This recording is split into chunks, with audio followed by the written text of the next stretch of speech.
Evangelho segundo São Marcos, capítulo 6.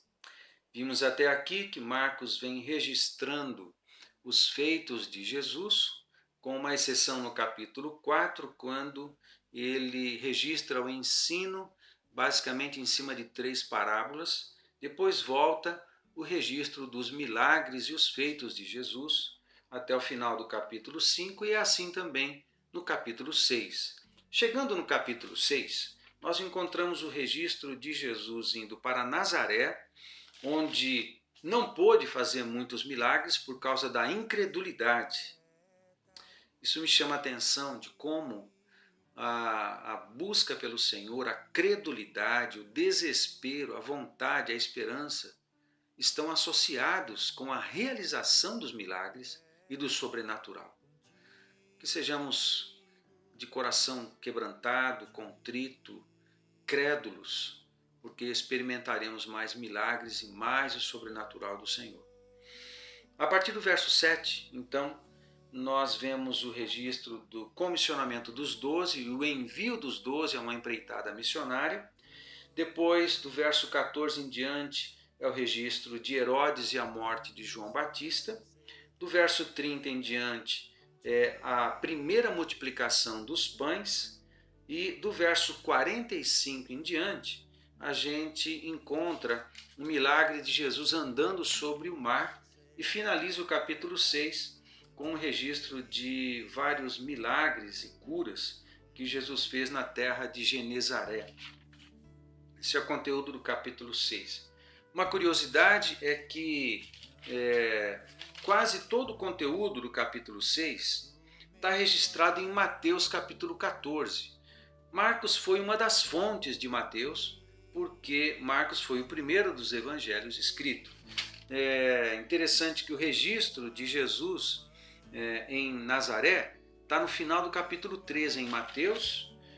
O registro do comissionamento dos 12 está no capítulo 10, mas todo o conteúdo a partir do verso 14 do capítulo 6 de Marcos está no capítulo 14 de Mateus.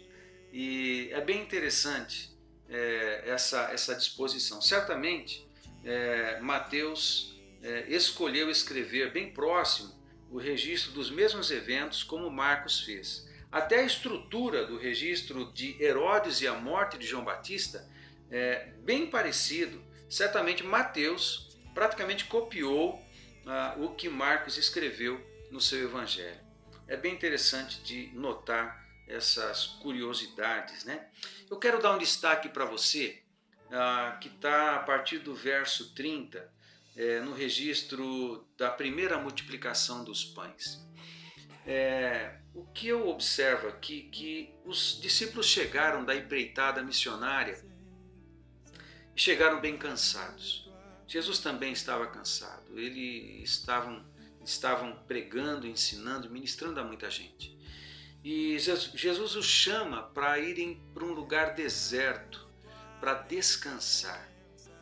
Bem interessante. Só que, chegando no lugar, as pessoas viram que eles se encaminhavam para certo lugar e as pessoas chegaram na frente. Chegando lá, Jesus viu as pessoas, teve compaixão delas e atendeu as pessoas, passou a atender junto com seus discípulos, a fazerem muitos outros milagres. Então, quando acontece a multiplicação dos pães, era para descansar, mas a necessidade das pessoas gritou mais alto no coração de Jesus.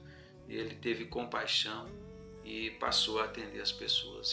Eu quero tirar algumas lições daqui. Primeiro, precisamos trabalhar, precisamos atender as pessoas, precisamos sim cumprir o nosso ministério. Servimos a Deus, mas servimos as pessoas também. Cristianismo é servir a Deus e servir pessoas. Temos dons, temos talentos, e esses dons e talentos só têm sentido quando os colocamos a serviço do outro. O cristianismo é ajudar o outro, é abençoar o outro. Isso é cristianismo. Nós precisamos de verdade. Que a desculpa do cansaço não nos impeça de cumprirmos o nosso chamado, o nosso dom, a nossa vocação. Mas também temos que ter equilíbrio, e Jesus me ensina a buscar equilíbrio. Nós precisamos de descanso, precisamos do nosso momento a sós, precisamos do nosso lugar secreto, onde nos reabastecemos em Deus, nos realimentamos em Deus, descansamos em Deus e somos fortalecidos em Deus. Nós precisamos disso também, mas jamais abandonando o nosso chamado. É curioso que a compaixão que apareceu, que estava no coração de Jesus, acabou de alguma forma alimentando eles para continuarem servindo. E no contexto disso acontece o milagre da multiplicação de alimento. Deus vem e supre a necessidade não apenas das pessoas, mas dos discípulos também. Deus sempre vai nos suprir quando o servimos com amor. Faça uma boa leitura do capítulo 6 de Marcos. Você vai ser muito abençoado. Mais palavra, mais presença de Deus, mais fé e ação. Fica com Deus. Eu vou subir pra te encontrar.